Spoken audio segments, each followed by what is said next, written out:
যে এই এলাকা, এই পাবনা বা পার্শ্ববর্তী এলাকাগুলি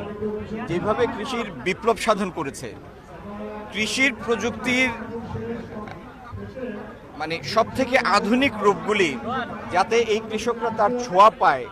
আপডেটেড তথ্য পায় এবং তাদেরকে সেইভাবে প্রস্তুত করা হয়, সেটার জন্য যত